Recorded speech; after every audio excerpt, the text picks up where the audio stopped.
morning. Welcome to Inquisition Update. I wish to continue our reading and discussion of the book The Papacy and the Civil Power by R.W. Thompson.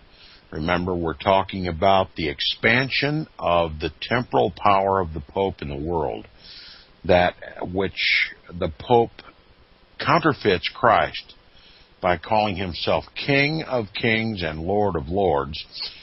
And we're talking about the time in history when the Western Roman Empire, when the prophecy of Daniel, I believe is chapter 2, the metal man image, breaks into two iron legs, both east and west, the Eastern Roman Empire, or the Eastern Empire, and the Western Empire, the East headed by Constantinople, and the West headed by this Vicar of Christ, the so-called replacement of the Son of God on earth. And he ruled over the kings of the Western Empire, and he seated kings and he unseated kings at his pleasure. And it says the sovereigns of the West, that is the kings of the West, who were basically servants of the Pope rather than the people, it says the sovereigns of the West placed armies under their command, meaning under the command of the popes. And they ruined empires, exterminated people in the name of St. Peter, and sent the spoils of the vanquished to increase the wealth of the Roman clergy and to support the monks in idleness and debauchery. Nothing has changed in the world today, by the way, if you are careful and are paying attention to what is going on in the world today. Nothing has changed. The Pope can elicit the armies of nations and also whole blocks of nations to go to war for either the express or the hidden purpose of expanding the Pope's temporal power in the world. And the object of all this increase in temporal power is so that through the civil powers that he conquers, through those nations and governments that he conquers, that he can impose through the civil law his ecclesiastical authority in the world. Nothing has changed. Examine carefully history and also current events, and you will see that nothing has changed. The wars of the world are fought to the great advantage of the papacy, to extend his papal power, his temporal power on the earth. The book continues, it says, influence and power thus acquired were used, of course, for selfish and sinister ends. For men in all ages have been in this respect the same. And it was by popes that the government over the papal states became altogether ecclesiastical. In other words, he gained his temporal power over the papal states, and then he exercised his ecclesiastical authority. They worshipped him as a god, and they were ruled with a rod of iron. The subjects of the papal states were the subjects of the Pope, an unrelenting tyrant. And it says it was conducted entirely by the popes, this government over the papal states, by the assistance of their cardinals and their priests, all of whom were created by the popes and were the mere slaves and creatures of their will. So there you have the government of the papal states, headed up by the popes and administered by his cardinals and his priests. They were the government, both the temporal government, the civil government, and also the ecclesiastical government. And here we have the birth of what Avro Manhattan, in his book, the Vatican Billions, reveals that in every nation, remember, Roman Catholicism is a global religion, and in every nation, the papacy sets up his cardinals and his bishops and divides up the land into dioceses, and that is the form of government that the Pope has in place in every nation. It forms the shadow government of every civil government in the world. And they oversee, guide, and direct the civil power. They bring candidates to the fore. They get them elected. They put Romanists and Papists in positions of power in the country.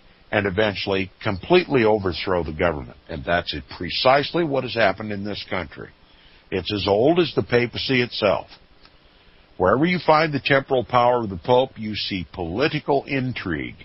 And the political intrigue has one aim, and that is to impose the Pope as not only the King of Kings, but the Lord of Lords, to make him worshipped. Now, the people in the Papal States were treated as if born only for the purpose of being ruled and of contributing to the pride and elevation of their rulers. The popular degradation during the Middle Ages contributed to this.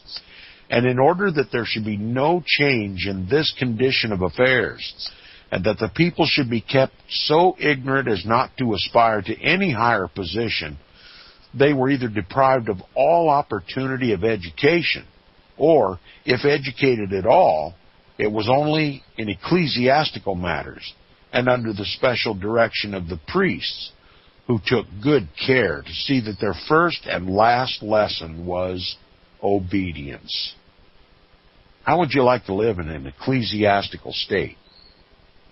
Do you know that every nation in the world, and there's over 100, and I believe 70 at last count, I'll check that figure if it's incorrect, and I'll correct myself. But over 100 nations in this world have signed concordats with the Vatican, therefore, thus making them ecclesiastical states, or on the process of becoming ecclesiastical states, just like the Papal States. Now, it says everything was ecclesiastical, and the power of excommunication, which was held in great dread by the ignorant population. And remember, they dreaded it because it is taught in the Roman Catholic Church that if you're excommunicated from the church, you are excommunicated from heaven. There's no other means to achieve a heavenly home unless you are a card-carrying member and an obedient member of the Roman Catholic Church. That is their teaching, and that is their belief. And excommunication literally means, in the minds of every Catholic that understands the Roman Catholic Church, every excommunication means eternal damnation for those who are excommunicated. So that's why excommunication was so dreaded. And this threat of excommunication is what made it so easy for the popes to control the kings of the Western European Empire. And it says everything was ecclesiastical. And the power of excommunication, which was held in great dread by the ignorant population, was so perverted from its original meaning and design that it was employed as a means of exacting submission to the papacy in all matters connected with the government, as well as within the church and in the most common and trifling affairs of life.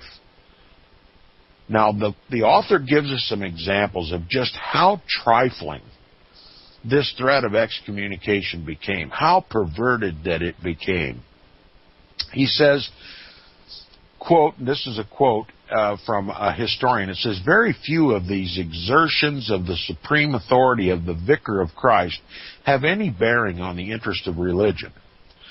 The political intrigues of the day, the temporal possessions of the church, or the subordination of the hierarchy are in all matters and in all instances the objects of the anathema. How the awful authority over the souls of men was degraded to the level of the pettiest interests is seen when some audacious scoundrels stole the horses of the Pope during his progress through France. He promptly excommunicates the quote-unquote unknown thieves unless the beast shall be returned within 3 days. And he takes advantage of this opportunity to include in the curse some knaves who had previously pilfered his plate while staying at the Abbey of Flavigny. Now listen, if you're in a starving nation and you dare to feed yourself from the plate of the Pope when his back is turned, you might get excommunicated. The Pope's not going to do anything to feed the hungry. He's more worried about expanding his own waistline right along with his temporal power. And so these people who fed off of his plate were excommunicated. And he says, as he shrewdly suspects, with the connivance of the holy monks there. So the monks were in on it. His own monks. And it says that bishops were not disinclined to follow the example of their chief, that is the Pope, and to use their control over salvation for their personal benefit is apparent from the treatment of royalty in Wales about this time. Tudor, King of Brocknock, profanely stole Bishop Libiau's dinner from the Abbey of Lancourt, when the angry prelate excommunicated him and exacted an enormous fine as the price of reconciliation. And when Brockmeal, king of Gwent, and his family were anathematized by Bishop Syphilog for some personal offense, the fee for removing the censure was a plate of pure gold the size of the bishop's face. A power so persistently and so ignobly abused requires something more than merely moral force to ensure respect and obedience, unquote. From Henry C. Lee in his Studies of the Christian Church, page 324. So you see what uncontrolled temporal power, both by the popes and his priests, result. The world has seen it in history. What might we expect if the Roman Catholic Church ever gains that much power, influence, and control in this country or any other nation in this world?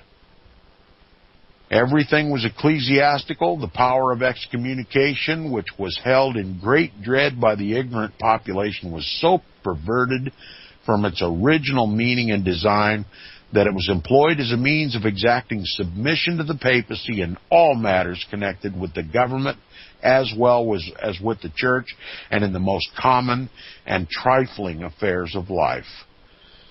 The popes, having achieved success by tempting the ambition of kings and conferring crowns and kingdoms upon them on the condition that they should acknowledge the gift as made in accordance with the divine command, had no difficulty in making an ignorant and superstitious population believe that all the laws they prescribed were equally a part of God's law, that obedience paid to them was obedience to God, and therefore that any act of disobedience would not only deprive them of the protection of the church in this life, but consign them inevitably to eternal tortures in the next.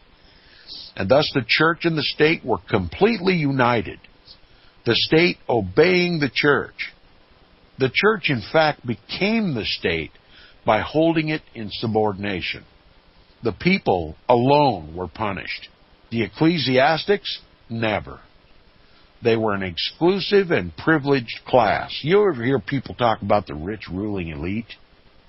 This privileged class that are taking over this country, that are ruining our economy, that are shipping all of our jobs overseas, starving the people, putting the people out of work, bringing down a fascist-style police state, depriving us of our rights and our liberties, and impoverishing us, and threatening us with charges of domestic terrorism if we denounce such things. Do you ever wonder who these rich ruling elite are?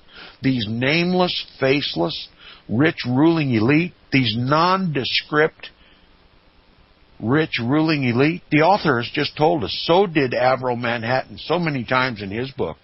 The rich ruling elite of the world are those of the hierarchy of the Roman Catholic Church and the people in our government and the corporations that they control through this threat of excommunication. It said, in this ecclesiastical state, these papal states, which the popes believe and teach that it is their divine prerogative given to them by God to rule the whole world, and that the whole world should become a papal state. It says the people alone were punished. The ecclesiastics never. Do you ever wonder how a Roman Catholic priest can have multiple abuse, multiple pedophile kids? How a priest can go his whole professional life debauching little boys and not be found guilty in a court of civil law, criminal law in this country, and put away in prison or executed? He said the people alone were punished. The ecclesiastics never. They were an exclusive and privileged class who considered all others as mere, quote, hewers of wood and drawers of water for their superiors, of whom they were the chief. The great and controlling object was to make Rome what she has been in pagan times, the mistress of the world, so that the Pope, as her Pope King, might make and unmake other kings, build up and destroy governments, and thus subject all mankind to his dominion, under the impious and shameless pretense that God had so provided it in his law. That's the papacy. Let me read it again. Understand that it's no myth, this idea that the Pope intends by divine right to rule this world. It says the great and controlling object was to make Rome what she had been in pagan times, the mistress of the world, so that the Pope, as her Pope King, might make and unmake other kings, build up and destroy governments, and thus subject all mankind to his dominion under the impious and shameless pretense that God had so provided in his law. That's the New World Order. And that's why I say it's one of the most prophetic books in my library. This author tells us what the papacy's end is: global conquest, supreme grand master of the whole world. The New World Order. And he tells us precisely how he's going to do it. It says, and the church and the state were completely united, the state obeying the church. He said the church, in fact, became the state by holding it in subordination. The people alone were punished, and ecclesiastics never. They were an exclusive and privileged class who considered all others as mere hewers of wood and drawers of water for their superiors, of whom they were the chief. The great and controlling object was to make Rome what she has been in pagan times, the mistress of the world, so that the Pope, as her Pope King, might make and unmake other kings, build up and destroy governments, and thus subject all mankind to his dominion, under the impious and shameless pretension that God had so provided in his law. The foundation of the whole structure of government was this: that the Pope was ordained king by Almighty God and ruled by divine authority, and consequently the subject was bound to passive obedience, and not rendering this offended God and committed a sin for which he deserved punishment at the hands of the Roman Catholic Church. This is precisely the kind of government which Pope Pius IX defends in his encyclical and syllabus of error of 1864, and which he prefers to any of those governments constructed after the modern reforms, and especially to that of the United States. It is the kind of government which he requires his followers to defend as a necessary part of their religious faith. And it is this kind of government which his hierarchy in this country would substitute tomorrow if they had the power for the popular institutions under which our nation has grown to its present greatness and distinction.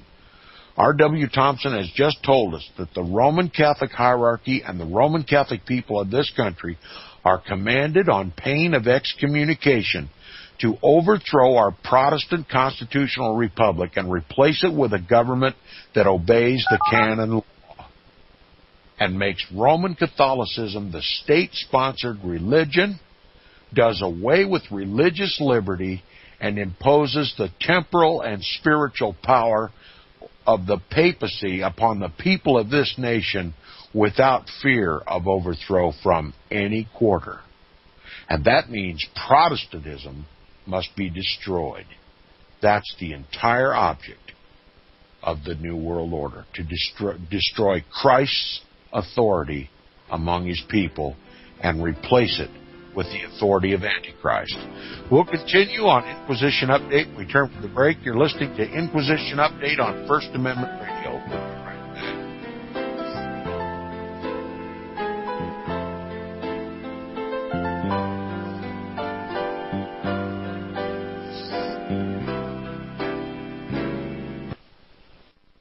I know you all want answers, and believe me, so do I, and I'll do my best to get them. Have you seen the Left Behind movies? Have you read the Left Behind fictional book series? Not everyone believes Left Behind is true prophecy. Some may even regard as conspiratorial the mainstream re-release of the Left Behind movie with actor Nicolas Cage portraying the main character as an attempt to further reinforce in the minds of all this perception of false prophecy in order to condition the masses for the play about to begin. Because they see the world stage shaping to fulfill what they have been led to believe is sound biblical interpretation, a left behind rapture scenario, this false view of prophecy is reinforced in the mind, not only of its adherents, but also includes those who have been merely exposed to the specific media. Is it possible that false prophecy can be fulfilled? The rapture theories have always been in dispute. Pre-trib, mid-trib, and post-trib disputes have risen up in exclusively evangelical circles of recent history, so that when true believers don't suddenly disappear, this element will easily go by the wayside when all see a new Jewish temple begin to be built. Will this be part of the great delusion that will come upon the whole earth? It seems that this great prophetic delusion has already overcome practically the entire American evangelical and Christian world. Get the book, The Rapture Will Be Canceled. To learn more, visit crosstheborder.org. That's CROSS, crosstheborder.org.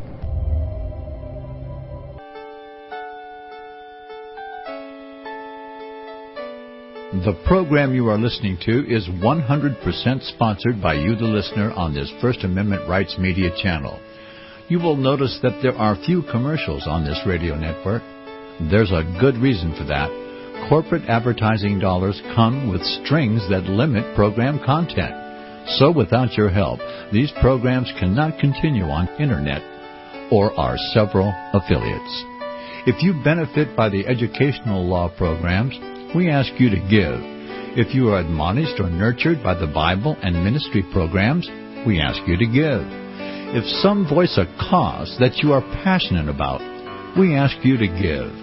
If you believe in any of these, we ask you to support them as you would a missionary on a continual basis, as if giving a tithe for missionary radio. These programs are not commercially viable and must be supported by those faithful to the cause of truth. Look for the button to sponsor your favorite programs at our listen and schedule pages on the Internet. Then, when you subscribe, we will send you the last quarterly MP3 CD of that program immediately, and continue to do so with each new quarter. We will also give you unlimited archive access to all of our programs. We're asking you to give much less than a tithe, so that you may also send support directly to a particular program host, cause, and anywhere else the Spirit may lead you. Do all to the glory of our God and Creator, for His holy nation, the only kingdom that will last forever. Thank you for listening.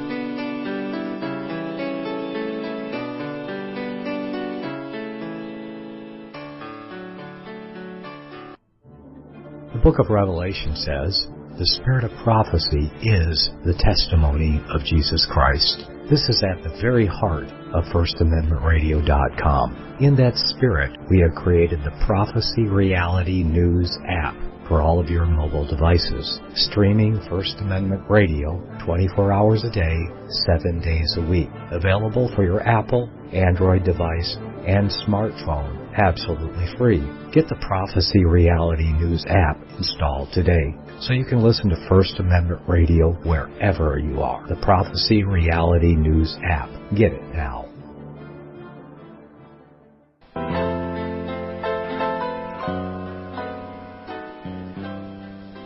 Welcome back from the break. You're listening to the second half hour of Inquisition Update on First Amendment Radio. And my apologies to my listeners if I get cut off again. We're having some connectivity problems this morning. But we just concluded before the break Chapter 11 in this book, and we'll continue now with Chapter 12.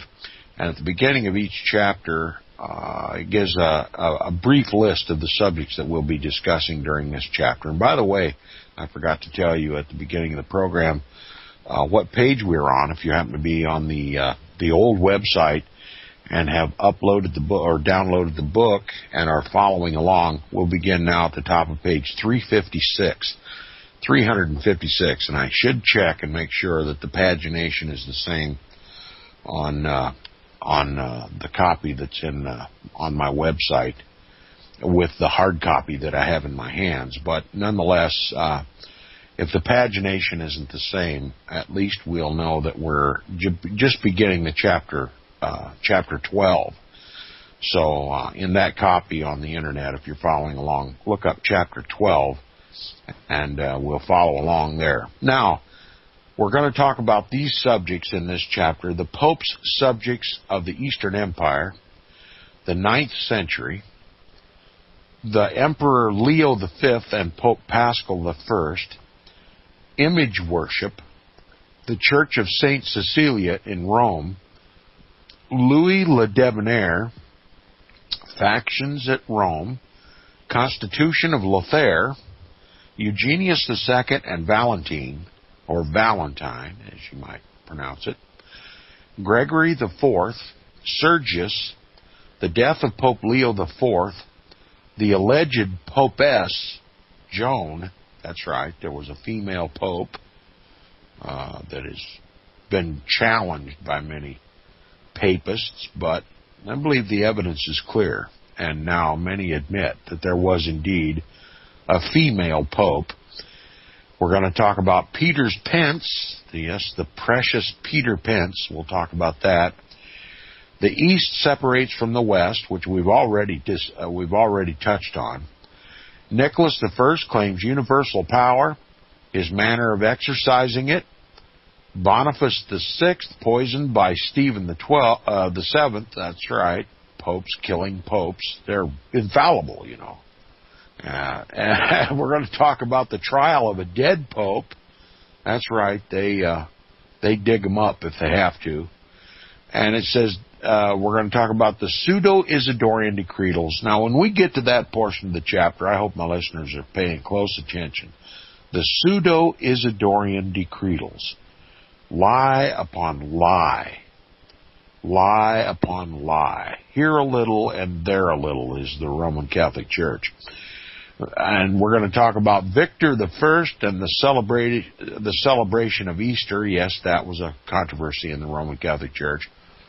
Polycarp and Anacletus, Irenaeus, the character of the decretals, the papal system based upon them, all false and forged. That's right, it's a counterfeit church, and not a very good counterfeit at that, once reality sinks in. How this church ever became known as a Christian church is just inconceivable. But it's easy if you hide the diabolical history of this Antichrist church, and that's what the Roman Catholic Church is good at, hiding her history and rewriting history in her favor. After all, the winner of every war gets to write its own history, right? The papacy's won a lot of wars. Now we begin with the text. It says, if, as Pope Pius IX and his Jesuit allies affirm, the temporal power of the Pope is included in the spiritual power and has, like it, a divine origin, it must necessarily have a like universality within Christianity itself.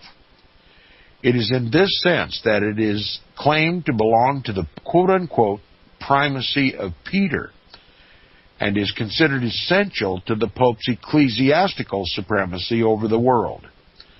Our investigations into its origin and growth, therefore, should be limited only by the means within our reach.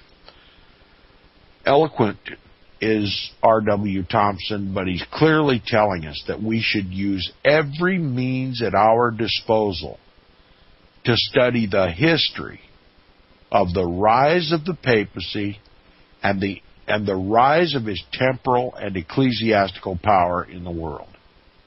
R.W. Thompson is telling us it's one of the most important subjects known to mankind. That's what he has just told us. And I happen to agree, and my regular listeners would certainly agree. You can't understand what is going on in the world today unless you have a good comprehension of what went on in the world yesterday. And that's what we're talking about. Now, speaking of this temporal power of the Pope, it says, if it is in reality divine and necessary, either at Rome or elsewhere, to the existence and dissemination of true religion, and if the liberalism and civilization of society based upon principles in opposition to it are injurious instead of beneficial to mankind, then its legitimacy, with all its attendant authority and consequences, should be conceded in order that the papacy may have supreme jurisdiction over the world and be able to bring all laws and institutions into harmony with its own conceptions of divine will. But if, on the other hand, it has been the result of usurpation, fraud, and imposture, and if the world has been improved and advanced in proportion as it has escaped and separated from its influence, then those who are now so clamorous for its restoration should be held to be unsafe counselors and be dealt with accordingly. But whether it is the one or the other, whether it is to be restored at Rome or in any other part of the world, the study of its history is in every sense instructive, inasmuch as we can in no other way be brought into familiarity with the papacy or comprehend fully the nature and character of the extraordinary pretensions now set up in its behalf. We should not expect good and beneficent results to flow from that which is founded upon fraud and wrong, if it shall appear to have been thus founded. The question is constantly recurring. Why should there have been such delay in the establishment of this tremendous power, if Christ or the apostles designed that belief in its necessity should be made an essential and indispensable part of the system of the Christian faith? Manifestly, they did not so design, or they would have taught it by some word or sign which would have come down to our age by the Scriptures or by the tradition of the apostles. But nothing of this kind has ever reached us by either of those modes.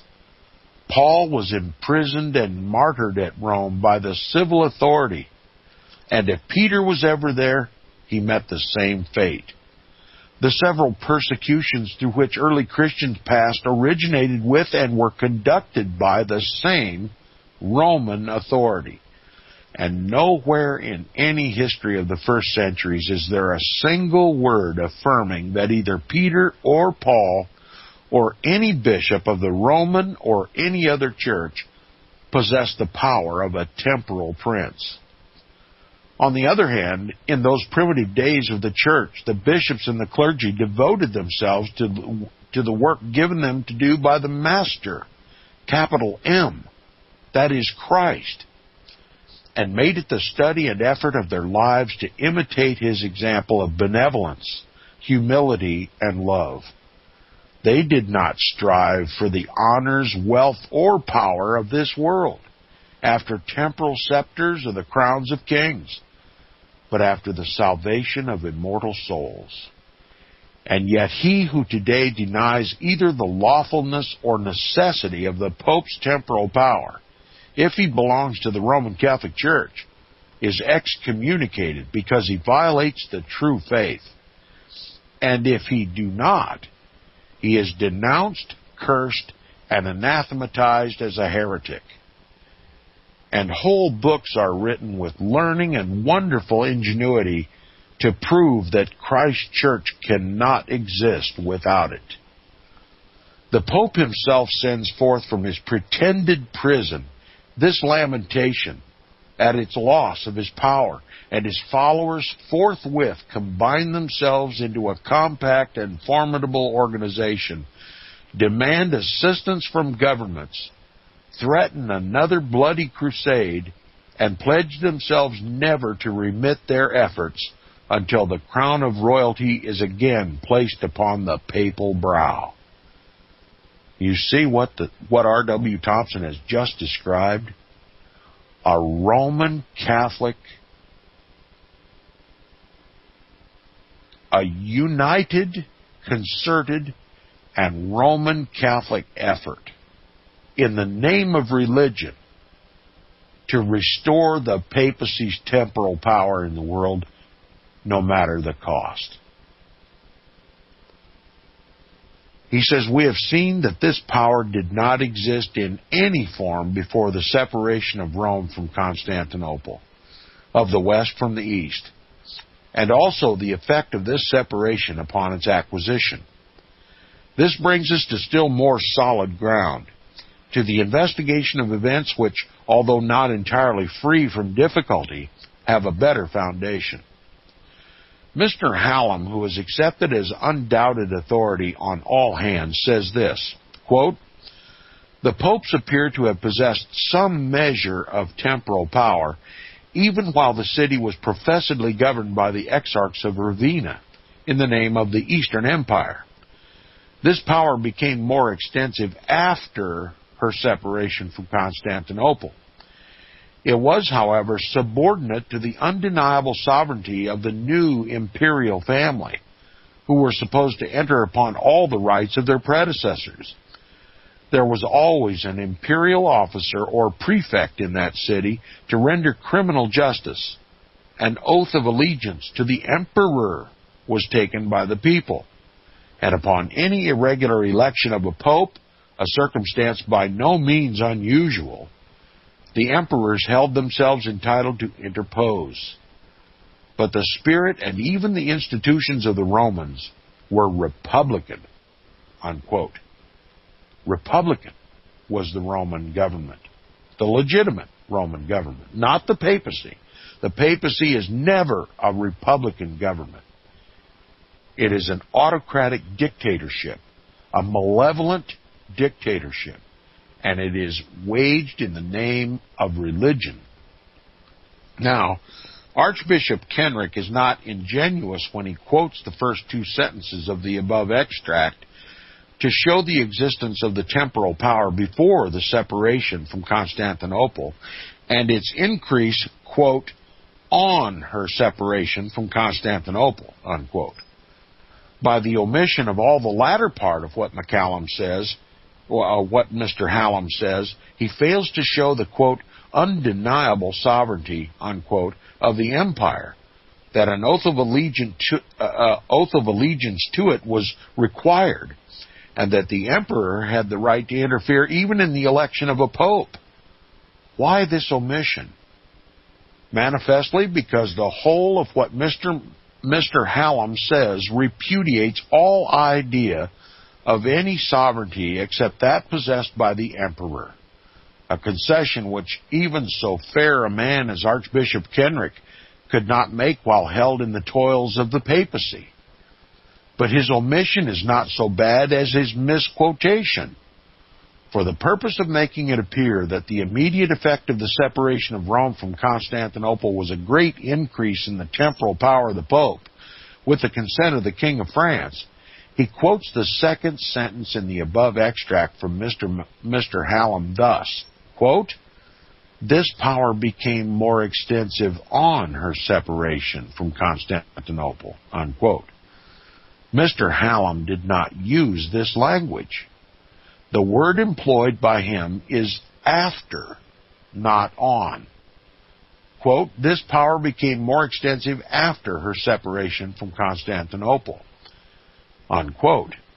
To say that the result was produced on the separation is equivalent to stating that it followed directly as a consequence. Whereas if it were after that event, the growth may have been slow and gradual, each step the work of usurpation. And this is Mr. Hallam's meaning, which Archbishop Kenrick endeavors to obscure by misquoting him. The 9th century opened under the influence of the new order of things. For 800 years, Christianity had existed in the world and had grown, strengthened, and prospered under the guardianship of bishops and priests who had no jurisdiction over temporal affairs. Even the bishops of Rome, with all their pride and ambition, had been limited in their authority to spiritual affairs, and the occasional claims they set up for an enlargement of their powers served only to show them that no such enlargement could ever be obtained with the consent of the people, and that if obtained at all, it must be the result of combination with princes, a conspiracy against the popular government. R.W. Thompson has just told us that the extension of the temporal power of the Pope would never be accepted by the people generally. And this is true, and this is exactly why Rome has always had to use the civil authority to get control of the kings, to get control of the courts, to get control of the congresses, to impose this temporal power through the civil law. Mankind does not naturally desire the temporal, or, and I will boldly add, or the ecclesiastical authority of the Pope. It must be imposed, and it is imposed by the civil power. Together, the Roman Catholic Church and the governments over which it rules is typified in the Bible by the woman who rides the scarlet-colored beast. Together, they are an unbeatable foe until Christ comes and destroys it. This is how the beast operates. It's a woman, a church, controlling a beast. The beast is an oppressive civil government that is imposing the church's will or the Pope's will over the people. Now understand Revelation chapter 17 when you read it in this context. This context is valid. It was the belief of all the Protestant reformers. And early Protestantism understood this concept of the woman riding the beast and how it existed in the world through the papacy and all the kings and governments of the world over which he ruled. This is what has been lost in our knowledge in the Protestant world. It has to be restored. If there's any hope at all that we might save this once constitutional republic from this union of church and state that is destroying it. He always had to resort to the use and combination with the princes of the world to accomplish this conspiracy, a conspiracy against popular government. And remember, when you hear the term popular government, immediately that should arise in your mind is a government of, by, and for the people. That's what makes it popular. That's the form of government that the people want. A government that's of, by, and for the people. But the Pope says no. The people are not to govern. They are to be governed. And I, the Pope, the Vicar of Christ, am the governor of the world by divine right. You see how this works? He says they well knew that it would be impossible to acquire the possession of unlimited power in Rome without the accomplishment of these two things: successful revolt against the Eastern empires, against the Eastern emperors, and the destruction of the Roman Republic. The Pope has to destroy all republics. That's why Pope Pius IX wrote his encyclical and syllabus of error, condemning all republics. Republics are constitutional forms of government that protect the voice of the people. And the premier republic of that time was the United States of America. And the encyclical and syllabus of error was written and designed to anathematize this republic in the United States. And the papacy from that time forward and before set its sights on bringing down this constitutional republic, this government of, by, and for the people, to replace it by hook or by crook. And I use that term specifically, by hook or by crook, by the papal staff, to impose a malevolent papal dictatorship. And that's where we're headed in this country. The achievement of the first, that is, the revolt against the Eastern emperors, gave the popes the means of bringing about the last result, that is, the destruction of the Roman Republic. So that's how the Roman Republic fell, and it was replaced by a papal dictatorship. That's the Dark Ages. That's the medieval ages, when the popes ruled supreme. They first had to conquer the East. He who now restrains will restrain until he's taken out of the way. It wasn't enough for the Pope that he just beat feet for Byzantium and set up shop and renamed the place Constantinople. No, he had to rule over the East. And that's how it took place in history. Now, the immediate consequence of the protection given to the popes by the French monarchs was the exercise of tyrannical authority over the inferior bishops and clergy, the object being to make the single will of the Pope the governing authority of the Church, not only in Rome, but all over the Christian world. Notwithstanding the recognized independence of the several churches during the apostolic times, and for centuries afterward, the unity of faith which had been preserved by the diversities of local government, papal ambition soon became so all-absorbing as to see no other motive in the management of church affairs but its own gratification. Cormenin, referring to the change thus produced by religion, says, quote, hang on a second. All right, continue with Cormenin's quote. He says, quote, holy traditions were despised. The morality of Christ was outraged.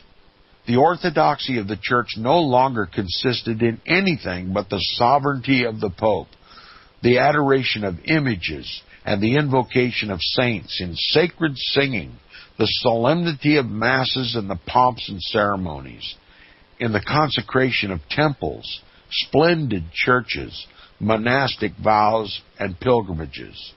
He continues, Rome imposed its fanaticism and its superstitions on all the other churches. Morality, faith, and true piety were replaced by cupidity, ambition, and luxury. The ignorance of the clergy was so profound that a knowledge of the singing of the Lord's Prayer, the Creed, and the service of the Mass was all that was demanded from princes and ecclesiastical dignitaries. Unquote.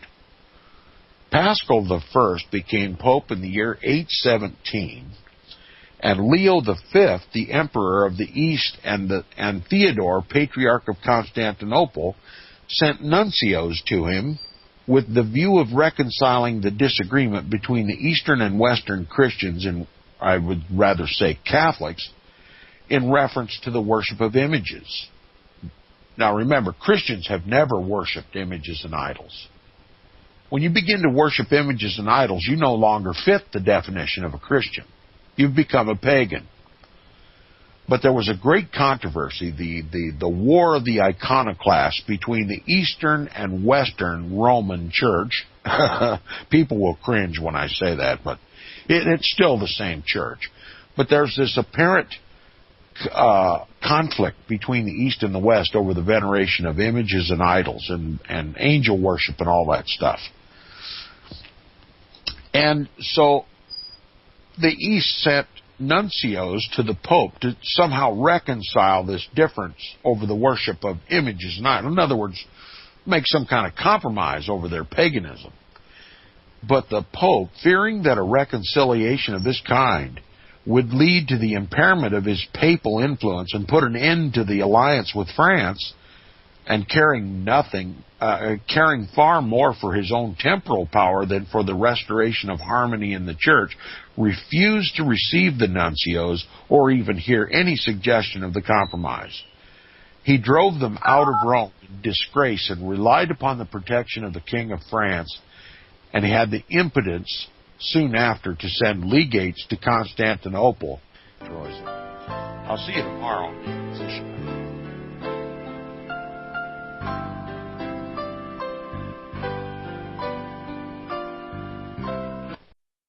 Visit crosstheborder.org, CROSS, crosstheborder.org, to get your print, EPUB, or PDF version of the book, The Rapture Will Be Canceled. That's crosstheborder.org. I know you all want answers, and believe me, so do I, and I'll do my best to get them. Despite Nicolas Cage's promise to do his best to get left behind rapture answers for us, don't hold your breath. Not everyone believes Left Behind is true prophecy. Some may even regard as conspiratorial the mainstream re-release of the Left Behind movie with actor Nicolas Cage portraying the main character as an attempt to further reinforce in the minds of all this perception of false prophecy in order to condition the masses for the play about to begin. If you want true Bible prophecy answers, get the book, The Rapture Will Be Canceled. The author exposes the Latin rapture origin, the 7-year tribulation deception, true Bible revelation of Daniel's 70 weeks, the abomination of desolation, the restrainer, America in the Revelation, the image of the beast and the mark of the beast, and the truth about God's chosen people, and so much more about Bible prophecy. This book will shatter the Left Behind paradigm of future events. Get the book, The Rapture Will Be Canceled. Visit crosstheborder.org, CROSS, crosstheborder.org, to get your print, EPUB, or PDF version of the book, The Rapture Will Be Canceled. That's crosstheborder.org.